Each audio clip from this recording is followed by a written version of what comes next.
எல்லாருக்கும் வணக்கம். ரொம்ப சுவையான மாங்காய் சாதம் எப்படி செய்யறதுன்னு பார்க்கலாம்.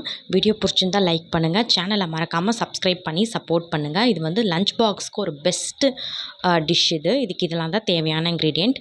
ஒரு கடாய் நல்லா காஞ்சதும் இதில் ஒரு 3 டேபிள் ஸ்பூன் போல் எண்ணெய் சேர்த்துக்குங்க. எண்ணெய் சூடானதும் 1/4 டீஸ்பூன் கடுகு, உளுத்தம்பருப்பு, சீரகம், கடலைப்பருப்பு, 1 குச்சி கருவேப்பிலை இலை, 1 பச்சை மிளகாய், 4 பல் தட்டின பூண்டு சேர்த்து நல்லா இந்த மாதிரி பொரிய விட்டுக்குங்க. இதெல்லாம் நல்லா பொரிஞ்சதும் இதில் ஒரு 2 பிஞ்ச் போல் பெருங்காயத்தூள், 1/4 டீஸ்பூன் மஞ்சள் தூள் சேர்த்து நல்லா அந்த எண்ணெயிலே இப்படி கலந்து விட்டுக்குங்க. இப்போது ஒரு மீடியம் சைஸ் மாங்காயில் பாதி மாங்காவை இந்த மாதிரி நீல வாக்கில் துருவி வச்சுருக்கேன்.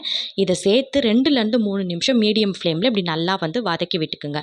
இப்போ மாங்காய் வதங்கிடுச்சு. இப்போ நான் வந்து 1 கிண்ண அளவுக்கு சாதம் எடுத்திருக்கேன், வடித்த சாதம். அதை இது கூட சேர்த்து தேவையான அளவு உப்பு, நான் 1/4 டீஸ்பூன் உப்பு சேர்த்துருக்கேன். சேர்த்து நல்லா மீடியம் ஃப்ளேமில் ஒரு 2 நிமிஷம் இப்படி கலந்து விட்டிங்கன்னா நல்லா சூப்பர் டேஸ்டான மாங்காய் சாதம் ரெடி ஆயிடுச்சு.